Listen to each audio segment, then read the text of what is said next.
Good morning, or good afternoon, or good evening, whenever it is that you are tuning in to watch this video.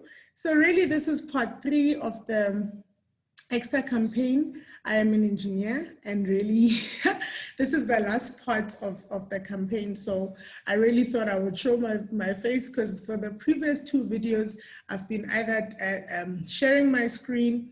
Previously, I did share my screen and a picture of me.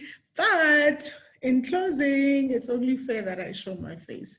So welcome. Today, really, I'm going to be sharing some insight on 2 aspects: the difference between a supervisor and a mentor, and also just a high-level guide of how to write the application.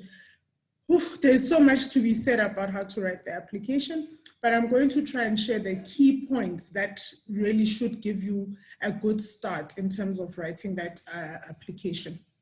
So let us talk about a supervisor. So really, ladies and gentlemen, a supervisor is somebody who teaches you something. So let me use an example. I work with power lines. So a supervisor is somebody who could be teaching me about foundations, another supervisor about structures, another supervisor about electrical aspects. So really what a supervisor does, it is somebody who is specialized in a particular activity as part of the full chain of the business. And really what they do is they teach you that thing. So really it is good for us to understand that a supervisor is somebody who's going to sign off the training and experience report. Rightfully so, because in that particular training report, there would have been the individual who taught you, or really who transferred the skill. So at the time that they're training you, they take full responsibility of the task.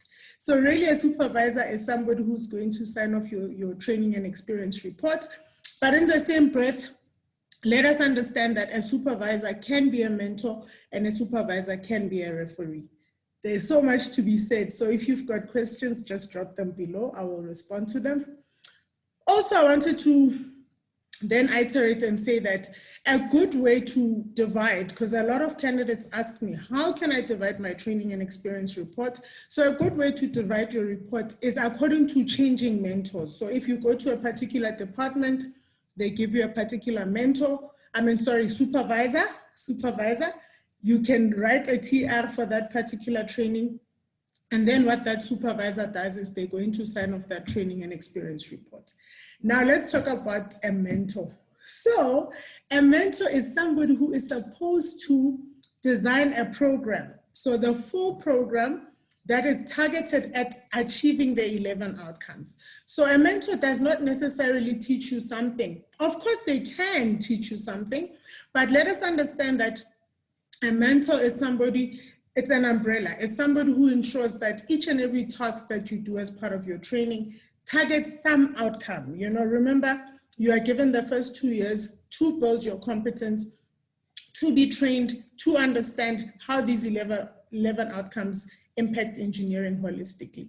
So naturally, what is obvious to see here is that a mentor should be a referee. They are the person who's supposed to read the full report, right? Especially the engineering report, and sign it off. So they don't sign off the engineering report per se, they sign off the referee report. But what they're supposed to do in the referee report, they are going to show the assessor, which is a role player at EXA, which portion of the training were they responsible for. So a good example to use is if you change companies. So obviously you are going to get a new mentor if you change a company. If you work in one company for the duration of your training until you get registered, then we're understanding that this mentor is going to be there for the full duration of your training. Now let's take a scenario where you are working in one company. We are understanding that a supervisor is going to sign off some training and experience report. And we also said a supervisor can also be a referee. But as you can see, a supervisor is only going to referee for that portion that they taught you. So that is the really high level difference between a supervisor and a mentor. And then it is crucial to say that a mentor must be somebody who is registered, because somebody cannot guide you on what registration requirements are if they individually haven't gone through that. While I'm there, let me also share that In terms of referees, there are minimum requirements when you are submitting your application. So if you are a professional engineer, you need to have at least 2 registered professional engineers as a referee. If you are a technologist, you need 3 referees. If you are a technician, you need 3 referees. Now, this does not mean that if you've had people train you that are not registered, they cannot become referees. Yes, they can. This is just a minimum requirement. So in terms of the meeting the standard of the International Engineering Alliance, you need to have a minimum of 2 for PRN, a minimum of 3 for technologist and technician. So you can have more than that minimum. It's just that that minimum speaks to people who are registered.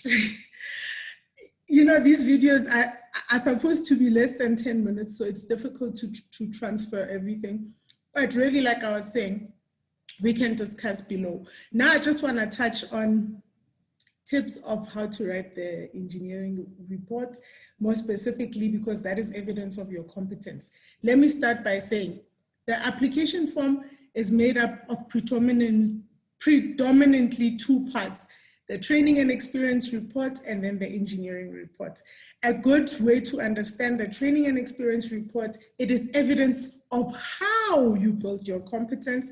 The engineering report is evidence of your competence. So in the engineering report, you are telling the reader, why are you saying you are competent? Why are you ready to be professional? Isn't it? Now, the one thing that really traps a lot of candidates is because as engineering professionals, when we go for technical writing, what technical writing says is you never use I, so you write about a design report because, engineering projects are multidisciplinary. So really it is a team activity if we talk about a project. So really you never say, I did what, But the application form is the only time that you write in first person. So really the application form is about giving evidence, personal evidence. You are supposed to write about your responsibilities and your duties. So really what you're supposed to do in the application form is use I. I learned how to do a tender evaluation on this project 1, 2, 3, 4, right? Now, let me just try and see that if I can share 3 really good tips on how to write the application. The first one is first person. You use I. You tell the assessor how you got trained. In the experience, in the engineering report, you tell the assessor why you say you're competent and why you are ready to be trusted as a professional, right? Now, we have just said now TR is evidence of how you got trained. The engineering report is evidence of how what are you competent to do. So we are understanding that everything you write in the application form is past tense. The fact that it is evidence means it's already happened. So you have to write in past tense. What a lot of candidates do is they use things like I will, I was think. So you should say it's already happened. So you should report on what had actually happened. So that is tip number 2. Tip number 3 is look, a lot of candidates get registered, for example, after 5 years. Typically, the minimum is 3 years, but we all know that to attain the 11 outcomes typically takes a fair period is about 5 years. So really what you should be doing when you write your application form, I'm trying to say it is not possible to write everything you have done from the day you graduated. So really the target goal here is to give evidence against the 11 outcomes. Yes. So try and filter the work in such a manner that everything you are writing down addresses some outcome. So a lot of candidates struggle with the word count. There is a limit for writing each of these components, and they normally say, oh, I am struggling to keep within maybe 2,000 words or whatever the limitation is. But a good key to use to limit what you write in the report is to limit what you are writing to the 11 outcomes. I hope these 3 tips really help. I'm going to try and summarize them again. Tip number 1, you write in first person. So it's I learned how to do whatever. I am able to do whatever. The second tip is it's evidence of how you got trained and it's evidence of why you deem yourself competent. So you have to write in past tense. And then the last tip is try and limit the experience to relevant experience, which is experience against the 11 outcomes. Anything that is additional, obviously when you're at work, there'll be a lot of things that you will do that are just generic that you need to learn as part of the profession, but try and just extract the information that is relevant to the 11 outcomes. Before I close off the video, I really wanted to talk about the engineering report, because really the engineering report is evidence of your competence, and what you should be doing there is I always advise candidates to choose their most complex work where they're the responsible person. That is the easiest way to ensure that when you write the evidence, it's going to appeal to the person reading it, or it's going to satisfy the assessor that, yes, indeed, this person is responsible.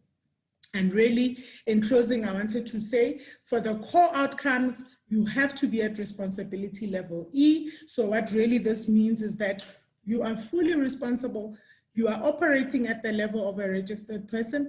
At that point, the only difference is that you are not yet registered. So the term we use in engineering is that you are fully responsible, but you are not accountable. And really what accountable speaks to is signing off.